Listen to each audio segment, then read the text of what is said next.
Thank you for joining the Diversity in California Water webinar panel number 2. We have a little pre-show countdown. CWA is proud to kick off our first story, a Jedi opener. I'd like to introduce John Lieberson. He is a vice president with Tomorrow Water and a leader of CWEA's Jedi Opener Work Group. JEDI stands for Justice, Equity, Diversity, and Inclusion. With that, over to you, John. Thanks, Alec. Appreciate it. My name again is John from Tomorrow Water. We're a treatment technology provider out of Anaheim, California. But today I'm speaking to you as one of the members of the Jedi Opener Work Group. And really the goal of this work group is to create a new set of resources that are going to get us all spending more time talking about Jedi topics, a little more awareness. And so the concept here is we're going to be creating these short openers that are going to be used at the beginnings of meetings or presentations. This is the grand opening today. This is the first time we're doing one of these publicly. So we look forward to your feedback from this, but you'll be seeing this at our upcoming annual conference and additional events from our organization. And there's a wide diversity of topics, of course. We're going to have a range of openers, which you'll be able to access via our website and use even at your own workplace if you like what you're seeing. So to get us started today, I'm going to do a quick opener from you guys that comes to us from Beverly Marshall. Beverly is the general manager of Valley Sanitary District, and all these openers are based on stories from our membership. So this is Beverly's story. In my professional life, it's important to me that everybody feels valued and has a sense of belonging. That's something I've never felt in this industry. I've always been a square peg being shoved into a round hole. Like many in my generation, I was diagnosed late in life with ADHD. My experience has been people saying to me, why can't you be like so-and-so? Or why won't you do this thing this way? Whenever I hear those questions, I feel devalued. People have an idea of how a quote unquote good employee thinks and acts. Instead of the workplace adjusting to slightly different ways of viewing the world, it grinds away the edges of people who think or act differently until that square peg can be forcefully shoved into a round hole. During an evaluation once in my career, I was told that I was a superstar performer. Then there was a long pause before my boss told me there were people in the office who did not like my personality. I was devastated. Instead of giving up, I decided to become the person everyone liked. It was exhausting and I hated my job. So it sounds like Beverly really internalized that feedback and tried to fit herself to the expectations of her workplace. When the next evaluation came, I was told I wasn't meeting performance standards. Huh? I realized when I muted those qualities considered unpopular, I also muted the qualities that added value. As Shrek proclaimed, onions have layers, people have layers. That's another way of describing the concept of neurodiversity, which is the idea that people experience and interact with the world around them differently. Basically, there's no one right way of thinking, of learning, or behaving. Differences aren't deficits. They can benefit the team and the employer. I'm wired differently. I'm neurodivergent. I was born this way. I'm Beverly. Fortunately, I found a boss who listened to me, respected me, and valued me for who I am. And luckily now Beverly is general manager, so she gets to be that boss that looks out for and values other people. You know, one of these amazing statistics from Harvard Business Review, 80% of neurodiverse adults are unemployed. So a tremendous waste of great human resources there, not getting utilized for the greater good. So all these openers will have little takeaways. The three here are, first of all, are there advantages to neurodiversity in the workplace? Does your agency or workplace and management support neurodiversity? And do you personally feel ready and willing to accommodate someone who is neurodiverse? So we want to thank Beverly again for sharing that story. We are still collecting lots of new stories from the membership. We got about 10, almost 8 to 9 of these ready to go. We're going to have lots more. So if you enjoyed what you saw today, please provide your feedback using the link attached. If you want to share maybe a story about your journey related to DEI or JEDI activities, we'd love to hear from you. So thanks a lot for having me today. Well, thank you so much. Good afternoon. I'm honored to moderate this important second panel, because this is the panel that talks about the details, how we get stuff done. And we've got some excellent folks to help us through this discussion. I am the executive director of the California African American Water Education Foundation. We were formed in 2019, so we're fairly new. We focus on three things. We call them 3 swim lanes. First and foremost, water quality. In the African American community, water quality is a public health issue. Second issue we focus on water rates and water affordability. In the African American community, this translates into a pocketbook issue. And then finally, the third swim lane for our organization is diversity and inclusion. And we're very excited to be a part of this group, because we're talking about how to put things together successfully, and also how to sustain a program. We have some experts here, and I'm just going to jump in and start with our first panelist, Alejandra Haro. Alejandra, thank you so much. We had a chance to talk to Alejandra and some of the great work she's doing. So I'll start with the first question, Alejandra. For our audience, tell us, what do you do? Thank you so much, Dale. And thank you, Alec, for the great introduction. It's great to be here. As we mentioned earlier, I work for Alameda County Water District and work for the Human Resources Department, currently serving as the interim Human Resources and Risk Manager.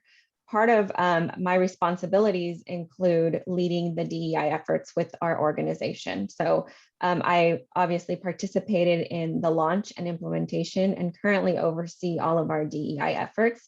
In addition to the DEI work, I work on policy implementation, leading employee engagement, action planning and efforts district-wide, while also dealing with policy development and policy improvement within the organization. So that's currently my role right now with the district. Excellent, excellent. Talk a little bit, Alejandra, about the journey that your agency went through to get to where you are today. I know a lot of folks have been working on this for a couple of years. Some have great programs, others are still at the starting gate. Walk us through your journey. Yeah, so we actually started our DEI efforts back in 2020. We heard a lot of feedback from our employees that there needed to be a place where we can have these discussions and make an impact on the organization, specifically around diversity, equity, and inclusion. So back in 2020, we hired services from an external consultant who came in as kind of our DEI expert. She's led us into developing what we call our DEI Council, a steering committee, and the development of our district-wide work plan. So to begin, back in 2020, what we initially started to do was, part of our efforts included this being what we call employee-led, or a very grassroots effort. We wanted to make sure that employees felt heard, that they felt that their opinions and thought process mattered, and ultimately let them see their work through, right? Let them make the impacts, let them see how their work has made an impact on the organization. So very different from many other organizations who have had DEI programs for years, or even those that have started. Our district is slightly small. I think we have about 220 to 30 employees. So given that our district was a lot smaller, we thought, well, let's let this be employee-led, employee-focused, and have folks think about what they want to see change within the organization, and let this be unique in the sense that it's not being led by management, it's not being led by our executive team members.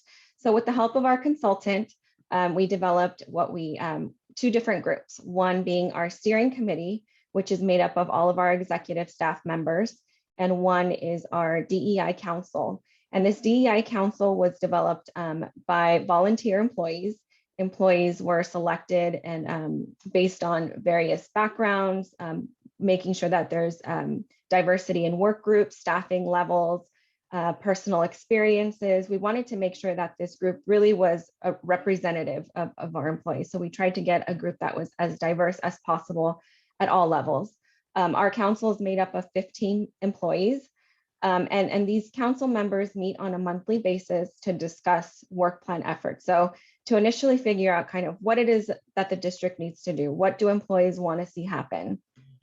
We did an initial survey to all of our employees. This was specifically around diversity, equity, and inclusion. And we asked them, what are areas that you feel are lacking in our organization? What would you like to see happen within Alameda County Water District? And so based on those survey results, our consultant went back and did some focus groups. And the reason we did this was to provide kind of a third party and allow folks an opportunity to really engage and feel comfortable in those settings. So we had our consultant lead numerous focus groups throughout the district, again, focusing on various work groups from different departments, different staffing levels, to really get a better understanding of how our employees were feeling. Once that information was received, the council developed what we now refer to as our Diversity, Equity, and Inclusion Action Plan. And this action plan has a number of initiatives that are broken down by categories that focus on recruitment and selection, training needs, employee engagement, organizational development and improvement. But really what it does is focus on conceptual topics, right? What is it within the recruitment and selection process that employees feel might need to change? What is it about training? You know, do we need training, and what does that training look like? So all of those findings and analysis was done by our council. Again, we developed this concrete work plan, and then our council members split up into 7 subgroups, and these subgroups took it upon themselves to take ownership of each of these initiatives. So essentially, we have this whole council made up of 15 members, but within that council, we have 7 subgroups, and those groups are all tasked with specific action items that are in our work plan. And it's up to those subgroups to do research, develop best practices, work with subject matter experts to put together concrete proposals that are then filtered through the council, and then as a last step sent over to the steering committee for final approval, final guidance, and then hopefully our goal is to get these things implemented. So with all of that said, we've been launching as a DEI program since 2020. We've had about a year now of work in actual being done in our actual work plan initiatives.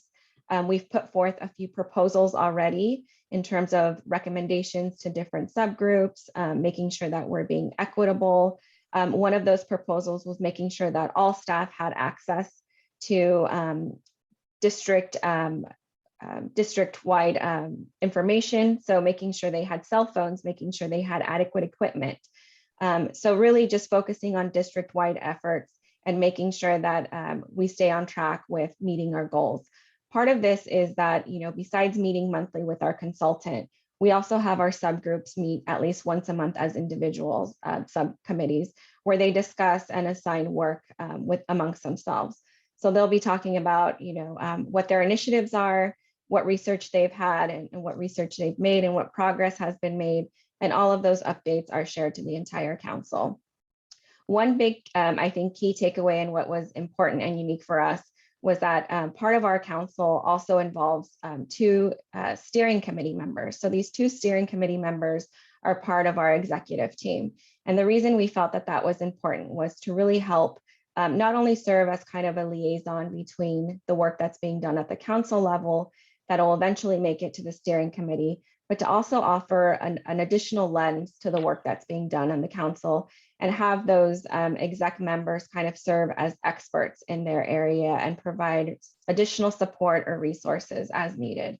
So far, again, we've been doing this work for going on 2 years. In October this year, it'll be our 2nd year. And we've done a lot of very great work in terms of, doing those initial proposals and doing the research and best practices. And now, we're seeing how a lot of that work has made an impact and seeing some of those actionable items come full circle. So we're at a point now where we're fully launched and we're getting the work done. So it's been a great journey so far. Alejandro, that's excellent. Two things you said that are takeaways for me. One is the internal infrastructure to support you.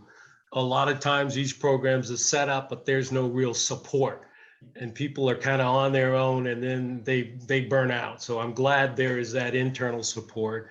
And then the second thing you said was the role of the employees. It's been my experience that a lot of times these programs are top heavy.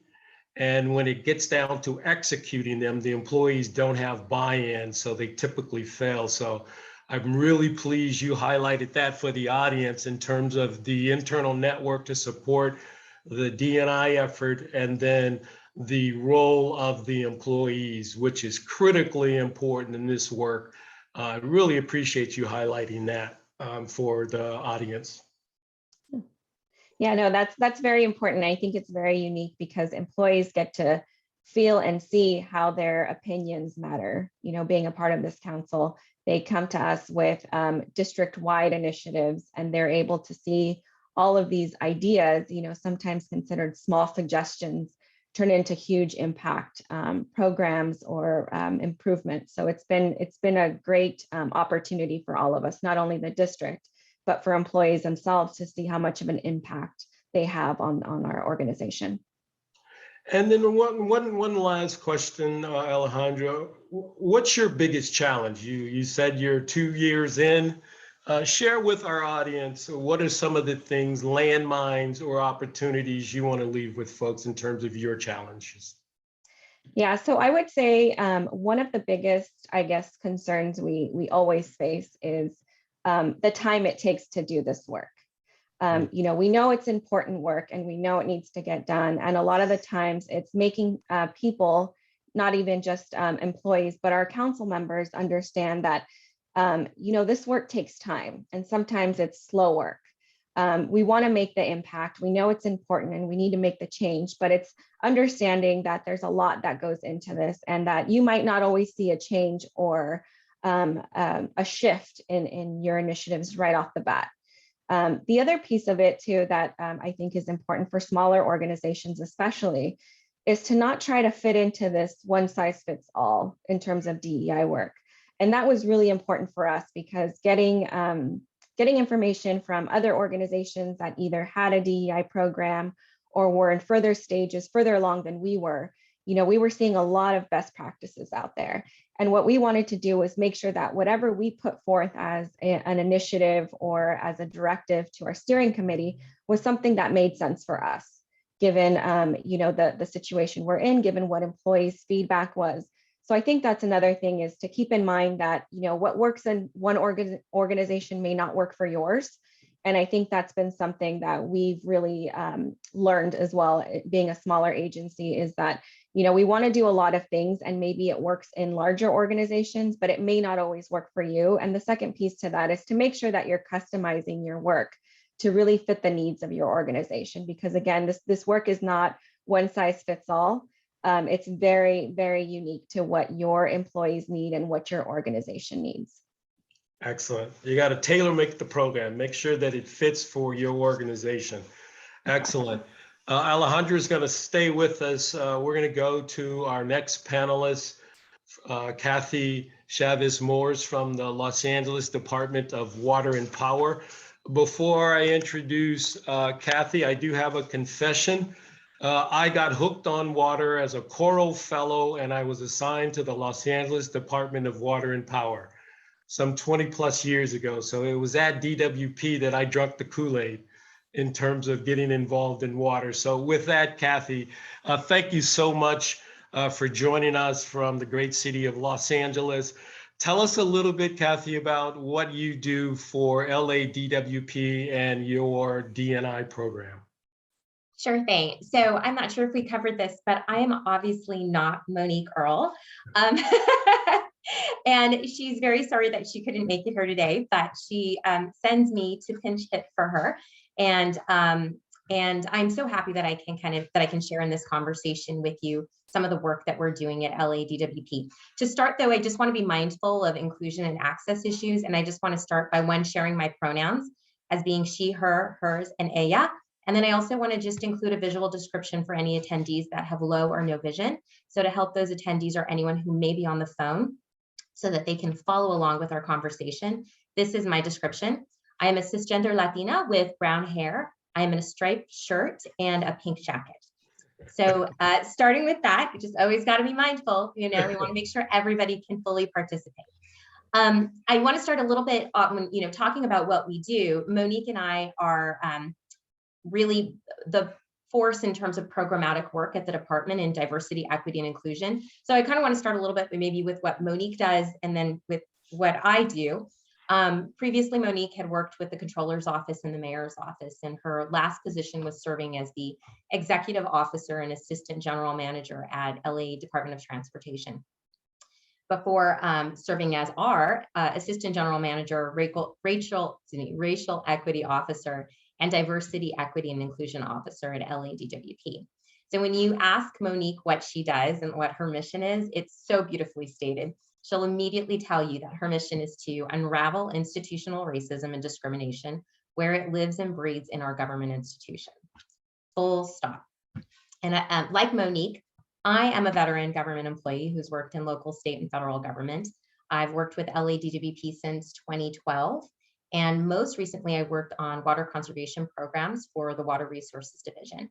I've completed my executive education in diversity, equity, and inclusion from Cornell and Harvard, and I have extensive experience working in diversity, equity, and inclusion issues outside of the department, as previously mentioned, for a national sorority that is almost about as old as LA DWP is. So, so I have experience working on DEI issues with very veteran organizations.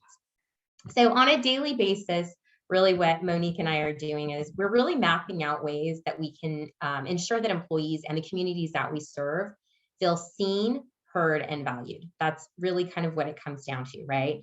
And that's mainly accomplished through looking at our company's culture and the policies and the programs that we offer to our employees and the communities we serve through a DEI lens.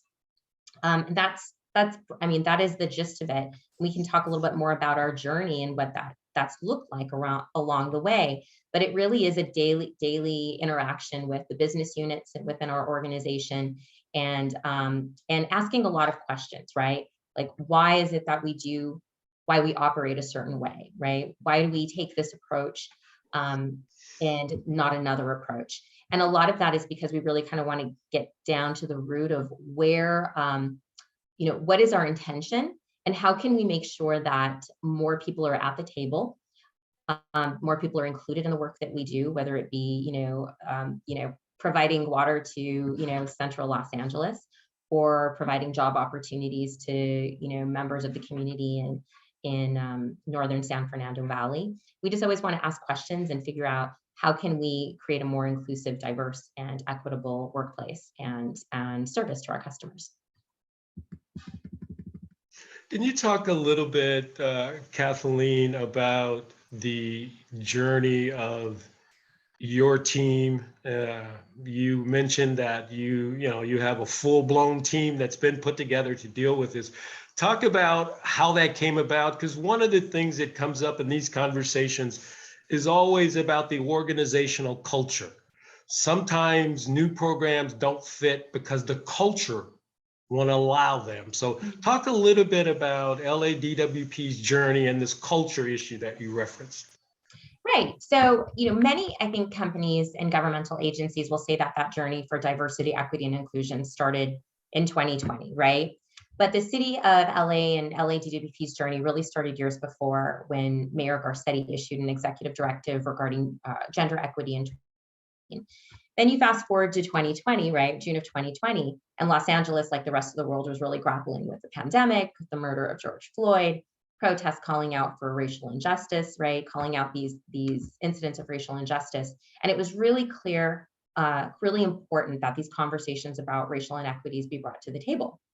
So Mayor Garcetti then issued an executive directive regarding racial equity that called on each city department and develop a racial equity action plan to review pertinent department functions, and then identify efforts to promote racial equity in local government, right? And so that responsibility came from the mayor's office and was then tasked to each of those departments in order to implement it.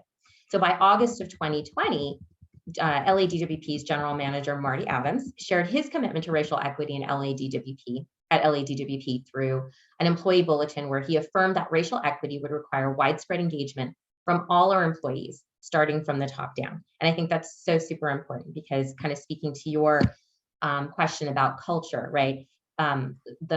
Any shifts in culture really have to come from the top down and really be affirmed by your executive director or your general manager, and then reaffirmed then by middle management so that employees understand this, whatever shift is happening, it is fully supported by the folks who are in positions of power within your organization.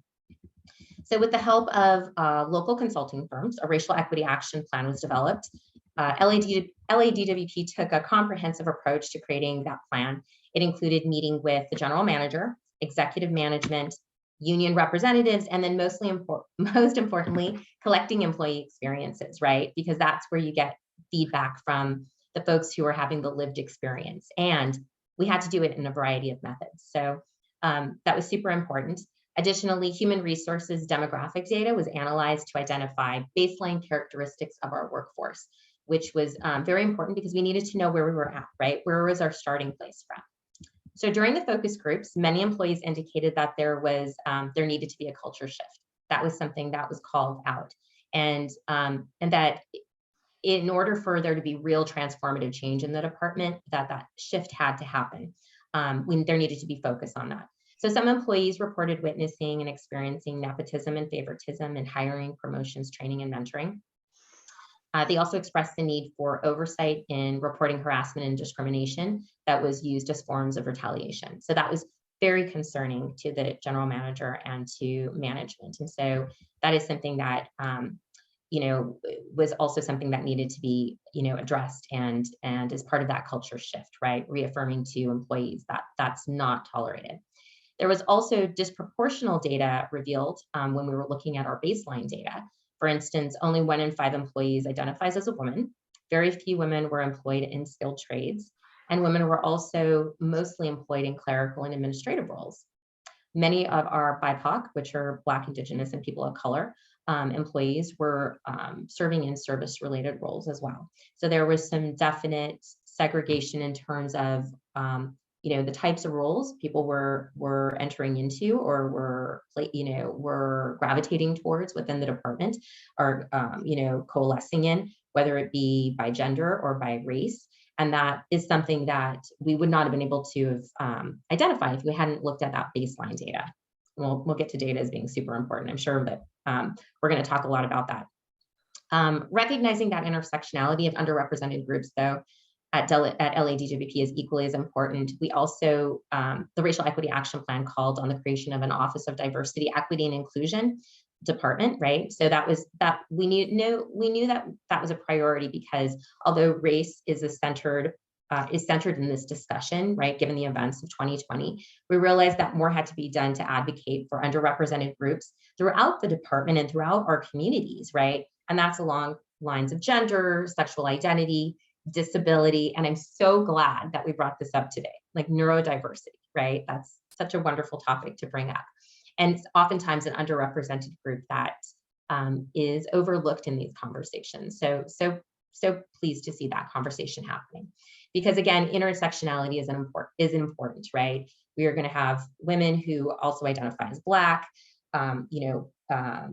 Asian employees who may identify as being neurodiverse, and we have to respect and honor those full identities of employees, not just who they are as an engineer or a custodian or as secretary, but all of the identities that make them up, that comprise them. So through the general manager leadership and the creation of the Office of DEI, LADWP embarked on a transformative culture change initiative to embed DEI principles throughout the fabric of our organization. We want to impact the workforce, the workplace, and the marketplace. So it's really those three environments that we're focused on. So the Office of Diversity, Equity, and Inclusion identified 5 areas of focus within those three environments. And that's education, workplace development, supplier diversity, community engagement, which also includes economic development, and equity metrics monitoring and improvement. So it's quite a plan. I think that it's also included in the information that you sent out about this presentation or this panel today. And I think CUWA also included it in the DEI Toolkit. You'll see some of the pictures, I think, from our focus groups that we initiated, and it's referenced there as a resource document should anybody want to take a look at like what that journey was and what we were able to kind of uncover from that process. Hey, Kathleen, you mentioned focus groups, which is a great tool to get raw information from your employees. Sometimes companies don't want to hear what it is. Tell us about that focus group, because that's a great way to get information about where the employees are, not management, but employees. Talk about that focus group, because I think that's a great tool. Yeah, I think so. I will say I was not part of the focus groups because I wasn't part of this particular office, right? The office was created after. So there was intention to try to make sure that we had a very large selection of employee class types, right? So we wanted to make sure that folks who were in the field, folks who were in the office were participating in these focus groups. And we also wanted to create a sense of psychological safety around them. So they were I think they were broken into smaller groups. There were several different focus groups that happened. So it was more of an intimate setting. And I always subscribe to the idea of, I love this saying, it's really a great one. What's said here stays here, but what's learned here leaves here, right? And that I think is super important because it creates a sense of psychological safety for folks that they can share what their experiences are, that's not going to be used against them. There were, third-party consultants who were involved in the process and facilitation. So that created a sense of safety for them so that they could be very candid about what those experiences were. And I think that process really helped because we were able to really uncover some difficult experiences that we need to address that probably were not isolated incidents, but were things that we need to definitely create some counterculture for. And I think that's just really important. You have, a good variety of people in those focus groups. You create that psychological safety. You have a third party who manages that for you. Mm-hmm. And you make sure that you take that information away, learn from it, right? Not share that maybe, every dirty detail, but learn what that experience is like. Take it as truth and recognize that what's really important, that folks who may not experience that themselves within the organization, it is a wonderful thing if they've not experienced it themselves, but understand that your experience may be different from another individual's experience for very good reasons, right?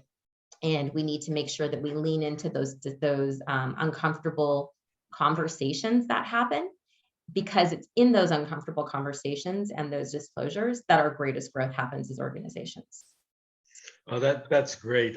The other thing you mentioned was the creation of a whole department to make this happen. And one of the concerns or criticisms about the D&I programs is the people that are running them are not given the authority to really do good work. They get a chair in an office in the basement next to the cafeteria, and they're told to put on a Superman cape and go do some work. Tell us a little bit about where your office and Monique is placed in terms of the organization, because that's critically important. Yeah, you're totally right. In some organizations, and that's not just exclusive to water utilities, right? This is kind of, throughout business, right? The corporate America, there's sometimes just, one individual who's tasked with this venture, right? Hey, you're going to be our racial equity person now, or you're going to be our DEI representative. And that's just it. Oftentimes those, I think, companies that lean into that, it can sometimes result in performative actions rather than transformative ones, right? It's just too big of a heavy lift for one person to do.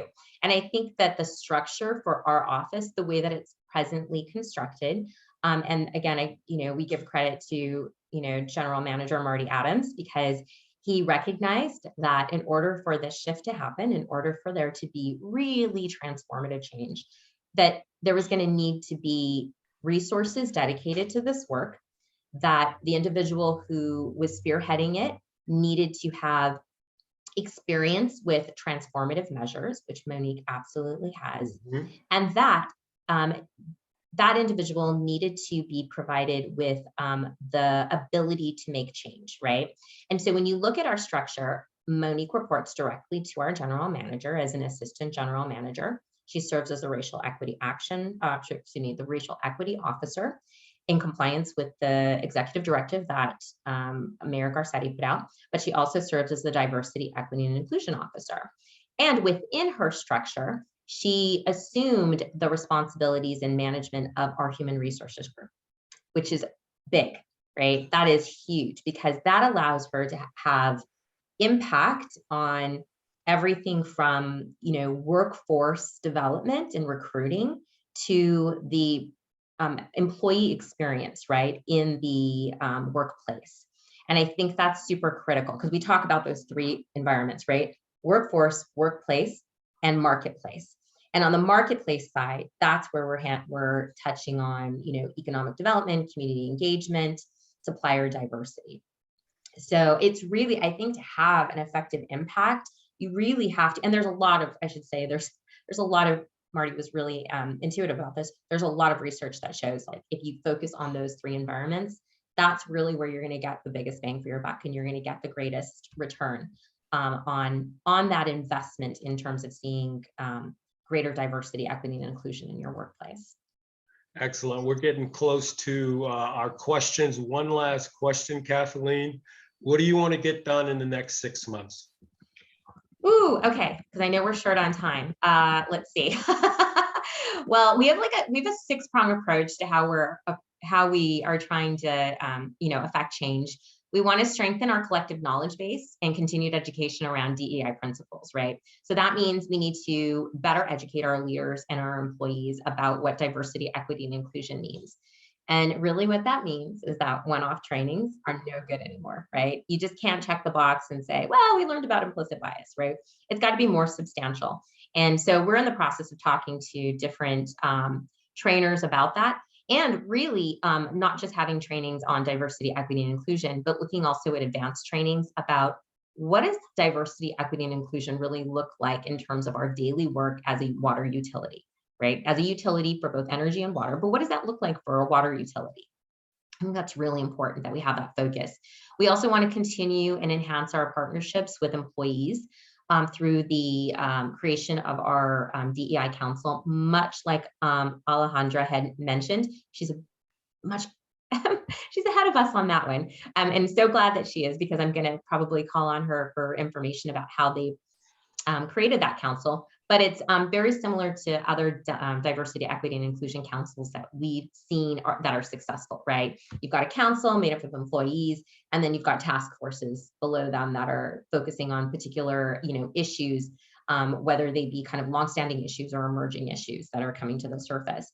We also want to craft mentoring programs so that all employees can build relationships that lead to career growth and advancement, right? So that means we need to look at both what are the career path trajectories for our employees, and how do we make sure that those trajectories are equalized by providing support to employees that need them through mentorship programs, right? We also want to weave the lived experiences, of our employees into our initiatives and our partnerships, right? So we want to make sure that with community-based organizations specifically. So we want to make sure that our community sphere of influence strategy is one that gives all of our stakeholders a microphone instead of just a seat at the table. It's really important that we give people a voice, and that starts by us, really listening as an organization, right? And that's skill sets that we kind of sometimes need to build up as individuals and as divisions and as corporations. We also want to prioritize the experiences of our employees through more listening sessions and surveys and more focus groups, because we heard from an initial group of employees, but we definitely need to check in periodically with them, right? Because as culture shifts, you're never going to know it's shifting unless you ask folks, how is that lived experience, right? And then lastly, we want to we want to mean what we say and say what we mean. And the best way that we can be held accountable for that is through, on dashboards that are both internal and external, that our employees and our customers and our community-based partners can take a look at and see, how our initiatives are impacting our, diversity, equity, and inclusion how it's impacting diversity, equity, and inclusion within the workplace and within our organization. So again, that's where the data becomes super important. This is great. Alec, I know you've got a bunch of folks that want to answer or pose some questions. A couple of things, and then I'll open it up. A great discussion for the folks in the audience. There's some good tools and tactics that our panelists talked about. One of the things in the water industry we got to get better at is sharing information. I'm a big critic of the water industry for having whispering campaigns. We need to be loud about this, share information. There's good stuff that folks are doing. I jotted down a couple of them. First and foremost, culture.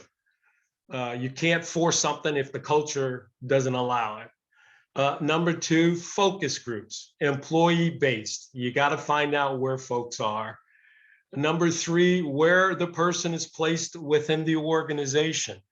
Alejandra's got a good sphere of jurisdiction. Kathleen and Monique has the HR responsibility, which is huge as part of their portfolio as well. Also heard about, don't forget about the unions, public sector unions. You got to fold them in early. If you don't, your program's going to get whacked.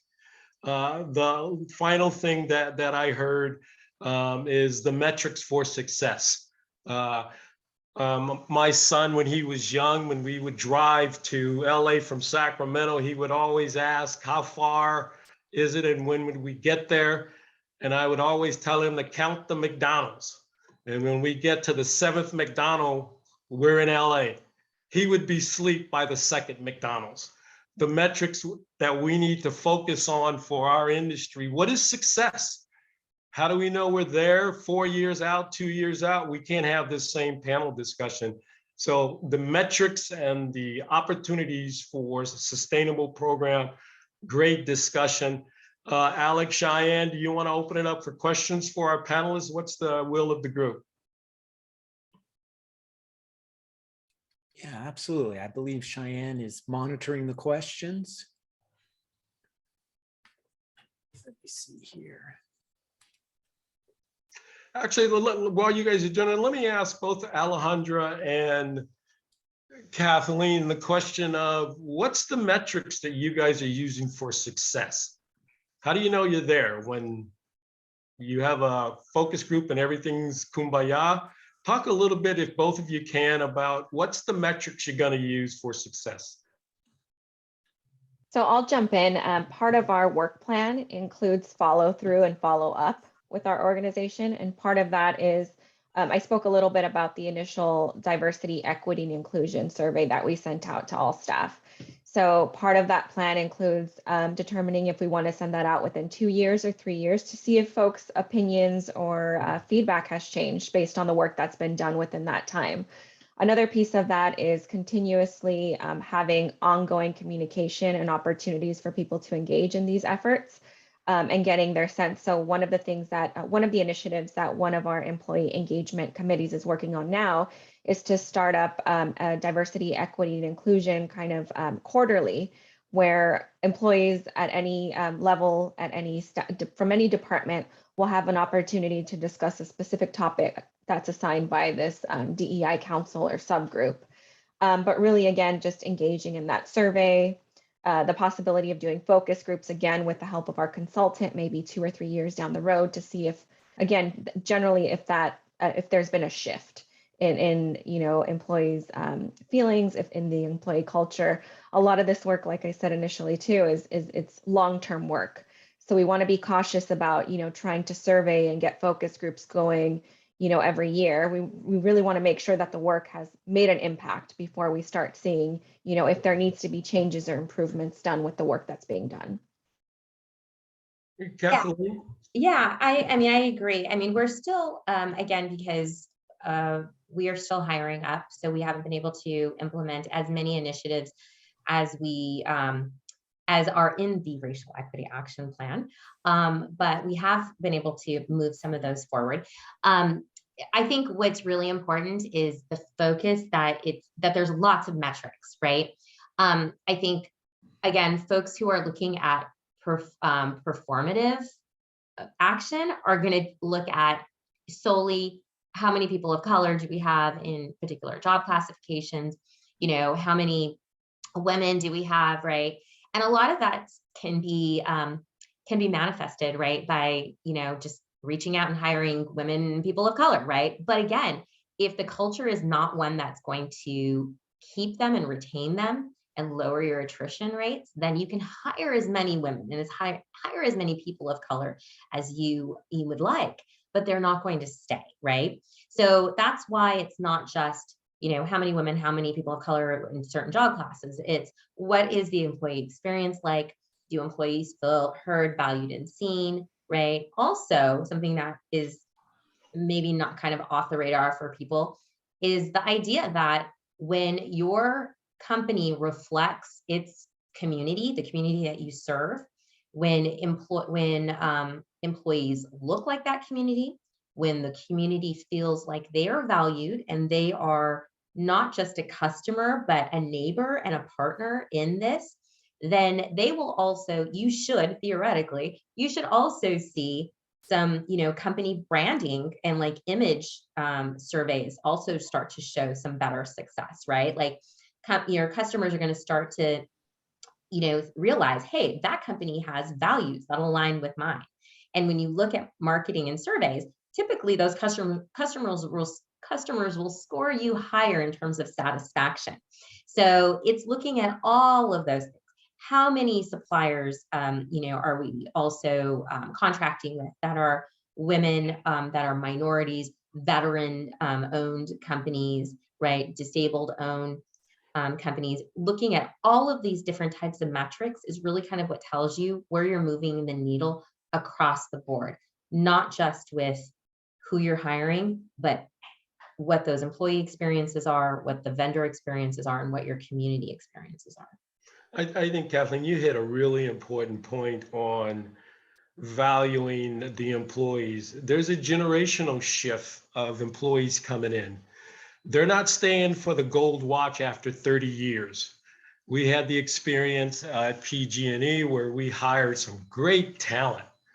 24 months later, they're out the door. And in the exit survey, it was some culture issues, and they didn't think the company reflected the communities that they serve. So that's a real important point in bringing new talent in. And how do you incentivize that talent? How do you make sure that that talent is hopefully going to stay?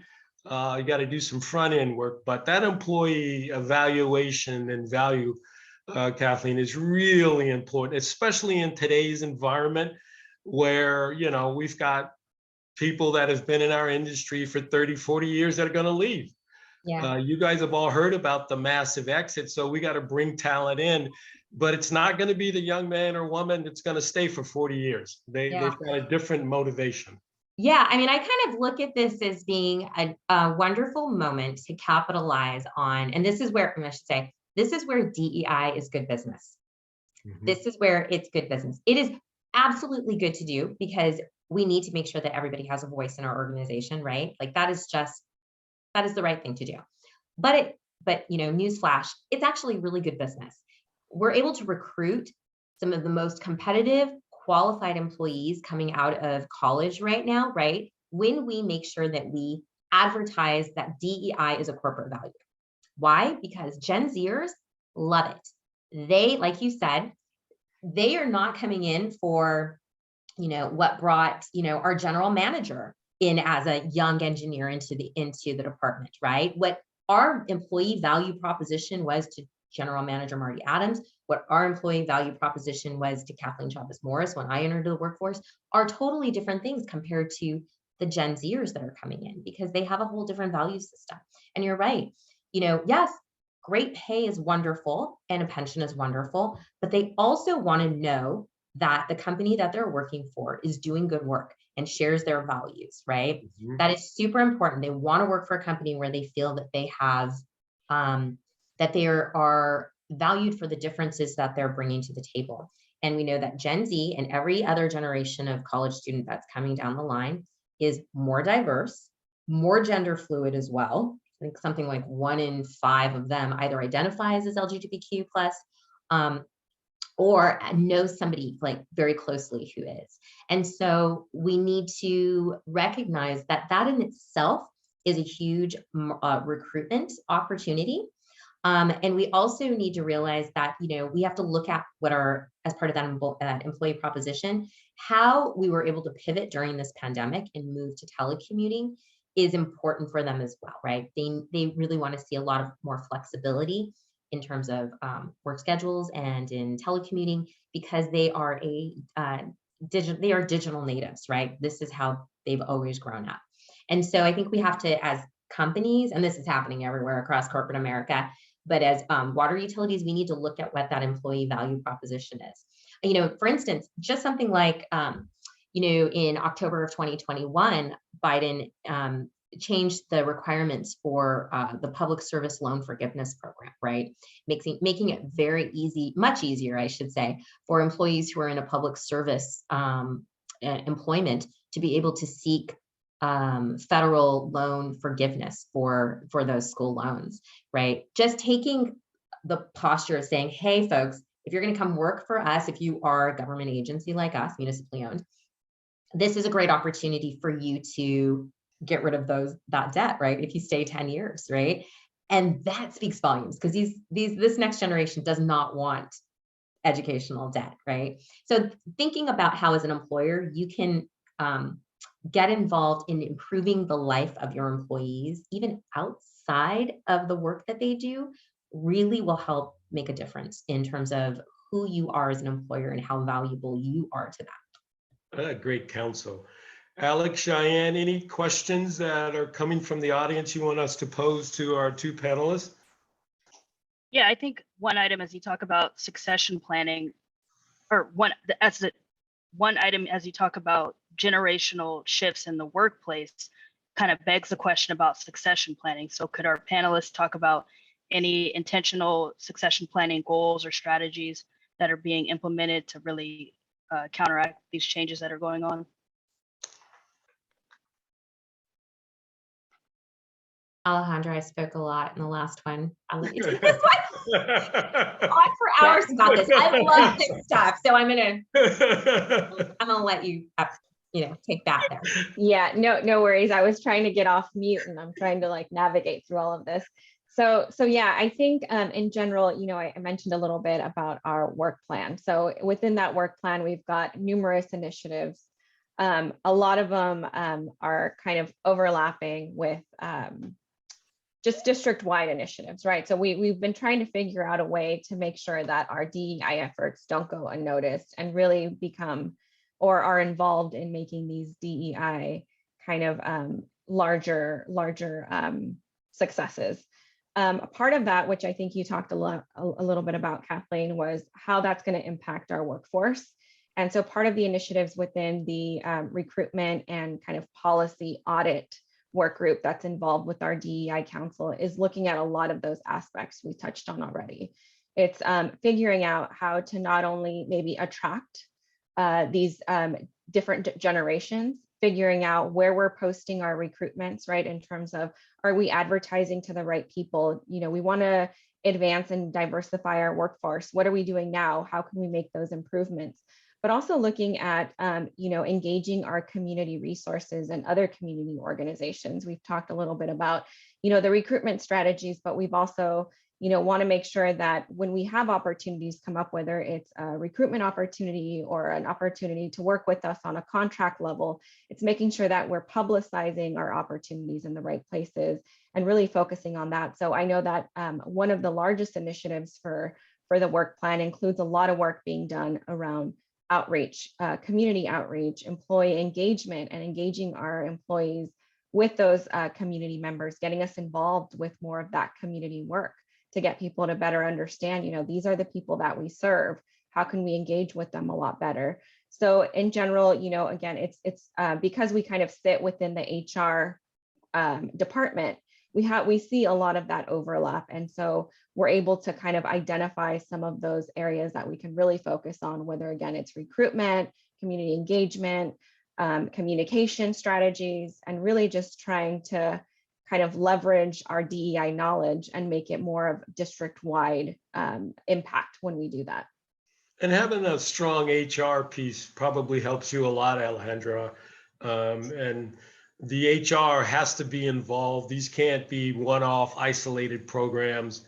They don't succeed if you don't have HR intimately involved, because that's where the recruitment piece is handled. Exactly. Yeah, Very, very important. Yeah, with us, HR is kind of, because I'm part of the HR group, you know, a lot of this is overlap. So we bring in our HR staff as what we call subject matter experts when some of our committee members from the council are developing these proposals, and we start, you know, feeding off ideas and suggestions and getting their input. But essentially, you know, HR plays a huge role in not only bringing in new talent, but, you know, retention, and making sure that the folks that we're keeping are happy, and that they see that the work that we're doing is making an impact. So a lot of this, as those other organizations are either beginning to do this work or are thinking about it, you know, a lot of this will become overlap with maybe some of the work that your HR staff is doing. So it'd be great to establish those connections. Yeah, that's excellent. We're getting close to a time check. One question for both you in terms of any future panel on this subject, whether it's 6 months or whatever Alec and the team propose, what would be a good follow-up on this issue from your perspective? And I'll start with you, Alejandra. If you, maybe we don't need a third one. I'm a big believer is you don't force things. So, but if we do, you guys gave some great information for folks to put in their portfolio if they're just starting, if they're in the middle, or they're about ready to throw the first pitch out. But talk to us kind of a little bit about what would be a good follow-up to this great panel. Yeah, I mean, I think it's very unique. And the good thing about this panel today is that, you know, again, there's varying differences, right? Alameda County Water District is really small compared to LA. So I think it's important for people to get an understanding of how this work could be done within your organization, no matter how that's set up. I would say that maybe a second discussion around specifically, you know, once you've got your DEI program launched and ready to go, what happens next? A lot of the work that's happening now within our own district is the implementation piece. And I think that's huge, because if you don't have the resources, the knowledge, sometimes that piece is where things will essentially fall through the cracks, or, you know, we don't see things through. And the biggest piece to this is that we're making the commitment to our organization, to our workforce, and we want to be able to make sure that we follow through on that. So I think if there is a second panel, I think a good opportunity would be to talk about specifically, you know, once you've got your work developed and you have a work plan or some initiatives, you know, what's next? How do you make sure that the implementation happens? And what does that look like? And how can that differ from agency to agency? Like I said, you know, we're really small. So for us, it might take a little bit longer for things to maybe, you know, happen and see things fully through, where larger organizations may have a quicker turnaround for some of these things. So maybe that experience might be useful for people to get a better handle on. Great. Kathleen, from your view, if we had another panel, what would be the focus? Yeah, I mean, I love what everything that Alejandro said, because I agree. I think implementation is, you know, is really important, and obviously sharing, you know, those experiences as both of our organizations get farther along into this process, because I feel like everything is relatively kind of new and fresh, right? I think another thing that might be interesting would be, which is what I find we have kind of a harder time making a connection on, is leaning more into conversations about the history of racial inequities and how that is impacting some of our customers, right? So a lot of folks don't know what redlining is, and what housing like racial housing covenants were that were prohibited home ownership for people of color, and how these policies were adopted by government agencies, and how that has then resulted in challenges for our communities to be able to have access to, to water, to have, kind of an equitable kind of say in how water is provided or to be engaged in meaningful ways, how communities have, you will see certain communities that are maybe disadvantaged, why they are disadvantaged because of these policies that were put in place, you know, generations ago, that really are impacting the communities that we are serving today. And so we kind of look at it, I think, from a very myopic lens and say, oh, well, this customer's, you know, not paying their bill, but we don't really kind of delve deeper into well, why is this customer not able to pay their bill, right? And what can we do to be a partner in not just serving water, but serving our community and figuring out how we can build not just resilient cities or resilient water infrastructure systems, but also resilient customers. Thank you guys for the invitation and the opportunity to be a part of this. This is a big issue for our organization and most of the folks around the state. This is not a one-time deal, folks. This is going to be with us. It's not flavor of the month, as some like to think. And so I'm really appreciative, Alec, to have the opportunity to be a part of this. Keep on keeping on. Yeah, absolutely. Thank you so much, everybody. And everybody have a great day. Thank you. Thanks, you. Kathy. Thanks, Alejandro. A really great discussion. Thank you.